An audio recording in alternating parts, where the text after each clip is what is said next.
إن الحمد لله نحمده ونستعينه ونستغفره ونعوذ بالله من شرور أنفسنا وسيئات أعمالنا من يهده الله فلا مضل له ومن يضلل فلا هادي له وأشهد أن لا إله إلا الله وحده لا شريك له وأشهد أن محمدا عبده ورسوله اللهم صل على محمد وعلى آل محمد كما صليت على إبراهيم وعلى آل إبراهيم إنك حميد مجيد اللهم بارك على محمد وعلى آل محمد كما باركت على إبراهيم وعلى آل إبراهيم إنك حميد مجيد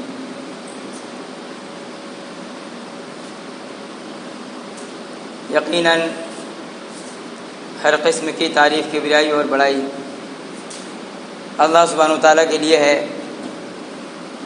بے شمار درود و سلام اللہ کے پیارے حبیب احمد مجتبیٰ محمد مصطفیٰ جناب محمد رسول اللہ صلی اللہ علیہ وسلم پر، کہ جنہیں اللہ رب العزت نے دین حق اور روشن کتاب کے ساتھ ہمارے درمیان مبعوث فرمایا۔ اللہم صلی علی محمد وعلی آل محمد کما صلیت علی ابراہیم وعلی آل ابراہیم انک حمید مجید اللہم بارک علی محمد وعلی آل محمد کما بارکت علی ابراہیم وعلی آل ابراہیم انک حمید مجید۔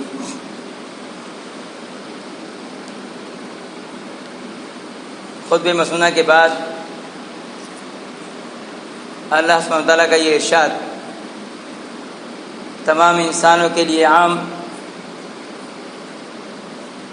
اور حقیقی ہے۔ اللہ سبحانہ وتعالیٰ ارشاد فرماتا ہے کہ یا ایھا الناس اعبدوا ربکم الذی خلقکم والذین من قبلکم لعلکم تتقون۔ اے لوگو، اے انسانوں، اللہ کی عبادت کرو، اپنے پروردگار کی عبادت کرو۔ پروردگار یہاں جو رب کا معنی ہم عام طور پر پروردگار کرتے ہیں، اپنے رب کی عبادت کرو تو رب کا معنی و مفہوم یہ ہے کہ جس نے تمہیں بنایا اور پھر تمہارا ایک سلسلہ نسل کی صورت میں چلایا، اور پھر دنیا کی تمام زینتوں کو، ساری خوبصورتی کو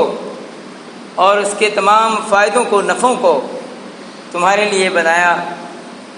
اور اس کے بعد چند چیزوں کے ساتھ آزمایا، چند خرابیاں، چند نقصان دہ چیزیں اسی عالم کے لیے اندر رکھیں۔ تو جو فائدہ مند چیزیں ہیں انسانوں وہ بھی تمہارے لیے ہیں، اور جو نقصان دہ چیزیں ہیں وہ بھی تمہارے لیے ہیں، کیونکہ اللہ سبحانہ وتعالیٰ ارشاد فرماتا ہے هو الذی خلق لکم ما فی الارض جمیعا، کہ زمین پر جو بھی ہے اے انسانوں میں نے تمہارے لیے پیدا کیا ہے، تمہارے لیے بنایا ہے۔ تو اللہ سبحانہ وتعالیٰ نے یہ سب ہمارے ہی لیے بنایا، فائدہ مند چیزوں کو ہمارے لیے بنایا۔ بات سمجھ میں آتی ہے، کیونکہ ہر آدمی فائدہ ہی چاہتا ہے، کوئی بھی نقصان نہیں چاہتا، تو وہ خوش ہوتا ہے فائدہ مند چیزوں کے لیے کہ یہ چیز میرے فائدے کی ہے، مجھے مل گئی تو واہ واہ۔ اور جب اللہ سبحانہ تعالیٰ کی طرف سے تھوڑی سی آزمائش آ جائے،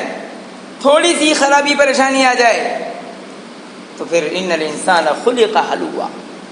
اذا مسہ الشر جزوعا واذا مسہ الخیر منوعا، کہ جب اللہ سبحانہ تعالیٰ اس کو تنگی سے، آزمائش سے، بیماری سے، پریشانی سے گزارتا ہے تو ہائے ہائے شروع کر دیتا ہے، رونا چلانا شروع کر دیتا ہے، اور جب منفعت سے نوازتا ہے تو پھر اکڑ جاتا ہے، تکبر کرتا ہے اور دینا بھول جاتا ہے، منع کرنے لگتا ہے کہ نہیں ہے ہی کچھ نہیں ہے، کیا کریں اللہ۔ تو اللہ سبحانہ تعالیٰ نے نفع بخش چیزیں بھی انسانوں کے لیے بنائی ہیں، اور نقصان دہ چیزیں بھی انسانوں کے لیے بنائی ہیں۔ نفع بخش چیزوں کو ملنے پر ہم سمجھتے ہیں کہ اللہ کی نعمت مل گئی، ہم اس کے شکر گزار بن جائیں، اور وہ چیزیں جو اس نے ہمارے لیے آزمائش کے طور پر بنائی تھیں جب وہ آتی ہیں تو ہم اللہ کو یاد کرنے کی جگہ اپنے بنائے ہوئے قانونوں کو سمجھنے لگتے ہیں کہ ابھی ہم اسی سے بچ سکتے ہیں، اسی سے ہمارا کامیابی ہم کو مل سکتی ہے، اور اللہ کی نافرمانی ہوتی ہو تو ہو، لیکن اب اللہ سبحانہ تعالیٰ کی فرما برداری کرنے میں کوئی فائدہ باقی نہیں رہا ہے، اللہ کی فرما برداری نہیں کی جا سکتی، اور یہی وقت ہوتا ہے آزمائش کا، یہی وقت ہوتا ہے آزمائش کا کہ پریشانی کے وقت میں اللہ کی عبادت کی جائے یا صرف آسانی کے وقت۔ سیدنا ایوب علیہ الصلاۃ والسلام بہت کچھ اولاد رکھتے تھے، بہت مال و دولت رکھتے تھے، اور ان کے پاس اللہ کی رحمت سے نوکر چاکر بھی بے شمار تھے، مگر وہ ایک بیماری سے آزمائے گئے، اور بیماری بھی متعدی تھی، چھوا چھوت کی بیماری تھی، لگنے والی، ایک دوسرے سے دوسرے کو لگنے والی بیماری، جذام کی بیماری میں مبتلا ہو گئے، جس سے لوگ بھاگتے تھے، معاشرہ ان سے کٹ گیا، وہ معاشرے سے کٹ گئے، کوئی ان کے قریب نہیں آتا تھا، مگر ایک عورت نے ان کا ساتھ کبھی نہیں چھوڑا، اور وہ ان کی بیوی رحمت۔ آپ نے واقعہ سب سنا ہوا ہے، کوئی نئی بات نہیں ہے، مگر اس واقعے سے ہمیں کوئی فائدہ نہیں ہے، نبیوں کے قصے قرآن میں بیان کیے جانے سے ہمیں کوئی نفع نہیں ہے، کیونکہ یہ اللہ کے قانون ہیں، اور اللہ کے فضل سے ہمارے اپنے پاس اتنے قانون ہیں کہ ہمیں اللہ کے قانون کی کوئی ضرورت نہیں رہتی۔ نبی محترم صلی اللہ علیہ وسلم کی وہ حدیث تو ہمیں سمجھ میں آتی ہے کہ آپ نے ایک مریض سے، جسے جذام کا، یہی کوڑ کا مرض تھا، جسے الگ سے اسے مسافہ نہیں کیا، باہر سے کہا کہ تمہارا اسلام قبول ہے، مگر وہ دوسری احادیث جس میں نبی محترم صلی اللہ علیہ وسلم نے یہ تعلیم دی کہ آپ نے ان سے بھی اعراض نہیں کیا، ان کی بھی مدد کی، اور جو لوگ ان کے درمیان تھے انہیں چھوڑ کے جانے سے منع کیا، ان کے درمیان رہنے کا حکم دیا، ان کو چھوڑ دیا جاتا ہے۔ سبحان اللہ، جب کوئی ظاہر چیز دکھائی دے آپ کا احتیاط کرنا بالکل مناسب ہے، مگر عبادت کا جو معنی ہے، جو میں نے آیت خطبہ مسنہ کے بعد آپ کو سنائی ہے، اس آیت میں اللہ سبحانہ تعالیٰ کا جو ارشاد ہے کہ یا ایھا الناس اعبدوا ربکم الذی خلقکم، اے لوگو تم اللہ کی عبادت کرو جس نے تمہیں پیدا کیا ہے۔ کیا تمہارا بھلا برا اللہ سبحانہ تعالیٰ سے زیادہ کوئی جان سکتا ہے؟ کوئی نہیں جان سکتا، مگر کچھ مجبوریاں ہیں۔ اللہ سبحانہ تعالیٰ کا وہیں ایک اور حکم بھی ہے جس کے تحت ہمیں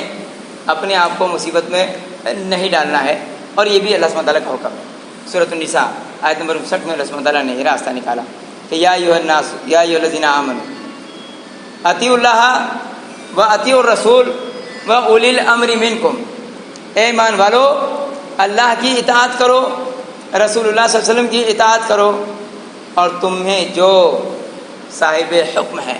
صاحب امر ہیں، ان کی اطاعت کرو، اور ان کی اطاعت اللہ تعالیٰ کی نافرمانی پر ہے۔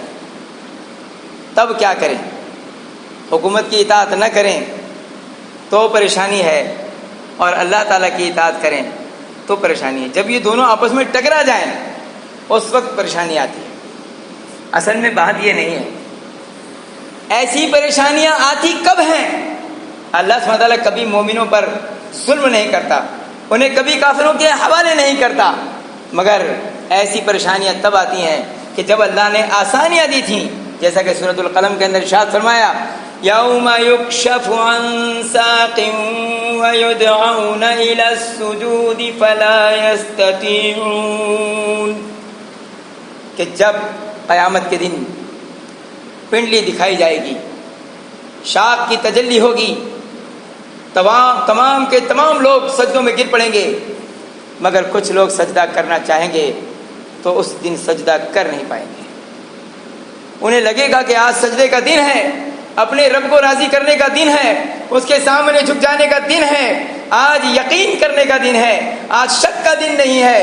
پروردگار 8 فرشتے اس کے عرش کو اٹھائے ہوئے ہیں، سامنے رب موجود ہے، اس نے پہلا منظر ظاہر کیا ہے، اپنی پنڈلی کو ظاہر کر دیا ہے، اور اب سجدہ کرنا چاہیے مگر کمر اکڑ جائے گی، سجدہ کرنا چاہے گا تو نہیں کر پائے گا۔ خاشعۃ ابصارہم ترہقہم ذلہ، ڈر ہوگا اس کے وجود پر اور دہشت چھائی ہوئی ہوگی، رعب چھایا ہوا ہوگا۔ کیوں؟ اس لیے کہ جب دنیا میں یہ صحیح سالم تھا، خاشعۃ ابصارہم ترہقہم ذلہ ویدعون الی السجود وہم سالمون، جبکہ دنیا میں وہ ٹھیک ٹھاک تھے، صحت مند تھے، آسانیاں تھیں، آزادیاں تھیں، سب کچھ تھا، مگر یہ اس کے سامنے سجدہ نہیں کرتا تھا، اس کے سامنے کبھی جھکتا نہیں تھا، تو اللہ سبحانہ تعالیٰ نے آج جھکا دیا، آج جھکنا اس کا قبول نہیں کیا، آج نہ جھکنے پر مجبور کر دیا کہ آج جھکنا چاہتا ہے تو جھک نہیں سکتا۔ آج سے پہلے ہماری تمنائیں یہ تھیں کہ ہمارے اوپر کوئی ایسا حاکم ہو جو اسلام کو ہم پر نافذ نہ کرے۔ جب کہا جاتا ہے اسلام آپ سے یہ مطالبہ کرتا ہے، یہ تو پسند نہیں ہے۔ جب کہا جاتا ہے کہ شادی بیاہ کا قانون اللہ کے یہاں یہ ہے، تو ہم کہتے ہیں یہ قانون ہمیں پسند نہیں ہے، ہم تو اپنے معاشرے کو خوش کریں گے، کافروں کے طریقے پر شادی بیاہ کریں گے۔ جب کہا جاتا عقیقے کے قانون یہ ہیں، جنازوں کے قانون یہ ہیں، محمد صلی اللہ علیہ وسلم کی یہ تعلیم ہے، فلاں جگہ یہ تعلیم ہے، فلاں جگہ یہ تعلیم ہے، سود ہم پر حرام ہے، کہتے نہیں ہندوستان میں سود حرام نہیں ہے۔ ہندوستان میں سود حرام کیوں نہیں ہے؟ بولے نہیں یہ تو دارالحرب ہے نا، یہاں مسلمانوں کی حکومت تھوڑی ہے، تو یہاں بینک کا سود حلال ہے۔ جب تم نے حرام چیزوں کو اب بہانے کر کر کے اپنے اوپر حلال کر لیا اور اللہ کا قانون تمہیں پسند نہیں آیا، تو آج اللہ نے کہا کہ تمہیں اللہ کے قانون کی کوئی ضرورت نہیں ہے، پھر کیوں روتے ہو، پھر کیوں چلاتے ہو، پھر تمہیں اولی الامر ہی کا کہنا ماننا ہے، اللہ اور رسول کی اطاعت نہیں کرنی ہے۔ لو اب کر کے دکھاؤ اطاعت، کھڑے ہو ٹخنوں سے ٹخنے اور کاندھوں سے کاندھے ملا کر کے، مسجدوں کے بغیر نماز پڑھو، اب مسجدوں میں نہیں آنا ہے۔ سبحان اللہ، یہ ساری عذاب ہیں اللہ سبحانہ تعالیٰ کے جو ہمارے اپنے لائے ہوئے ہیں کہ ہم نے اللہ کے قانون کو کبھی پھوٹی آنکھ پسند نہیں کیا۔ جو بھی اللہ نے قانون دیا مل کر رہو، جل کر رہو۔ ایک اپنا امیر بناؤ، کہہ دیا تو پتہ لگا کہ یہیں آگ لگی، بولے امیر یہ تو پتہ نہیں کہ بادشاہ چاہ رہے ہیں، عہدے چاہ رہے ہیں، انا للہ و انا الیہ راجعون۔ اس کی سزا ہے اللہ کی قسم کہ آج ہم بکھرے ہوئے ہیں، آج ہم ایک دوسرے کا پتہ نہیں، کوئی کھا رہا ہے کھانا کہ نہیں کھا رہا ہے، کسی کو پینے کے لیے پانی ملا ہے کہ نہیں ملا ہے۔ جتنی جگہ پریشانی ہے اتنی جگہ علم ہے۔ اللہ اکبر، یہ آزمائش کیوں آئی، یہ مصیبت کیوں آئی؟ یہ ہماری پسندیدہ چیز ہے جسے ہم لائک کرتے تھے، جس کی تمنا کرتے تھے، جس کو ڈھونڈتے تھے۔ جب وہ وقت آ گیا اب سمجھ میں آنے لگا اللہ کے بندو اب بھی غنیمت ہے، اب بھی اللہ سبحانہ تعالیٰ کا احسان ہے، اس نے کوئی عذاب نہیں بھیجا ہے بلکہ اس نے تو آپ کے لیے ایک الارم بھیجا ہے۔ اللہ سبحانہ تعالیٰ مرنے سے پہلے بھی اپنے لیٹر بھیجتا ہے آدمی کے پاس، جو اپنے پاس بلاتا ہے نا تو بلانے سے پہلے اپنے خطوط بھیجتا ہے تاکہ بندہ ہوشیار ہو جائے کہ میں اللہ سبحانہ تعالیٰ کے پاس جانے والا ہوں۔ اور جب آدمی کو پتہ لگ جائے کہ میں جانے والا ہوں تو کیسے تیاری کرتا ہے؟ کچھ لوگ باہر رہے ہیں، سعودی رہے ہیں، ماشاءاللہ یہاں بیٹھے ہوئے ہیں، تو وہ جانتے ہیں کہ جب ان کے 2 سال پورے ہوتے ہیں نا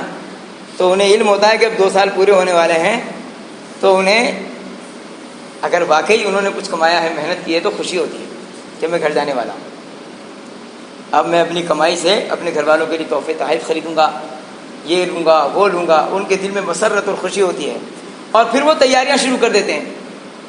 فلاں کے لیے یہ لینا ہے، فلاں کے لیے یہ لینا ہے، یہ تیاری کرنی ہے، اتنا میں نے بینک بیلنس کر لیا ہے، گھر بنانا ہے اور شادی کرنی ہے، ساری پلاننگ وہاں سے شروع کر دیتے ہیں کہ اب میں گھر جاؤں گا اور عیش کے ساتھ، عزتوں کے ساتھ، محبتوں کے ساتھ ایسا رہوں گا ویسا رہوں گا، یہ ملے گا وہ ملے گا، ساری تمنائیں کرتا ہے۔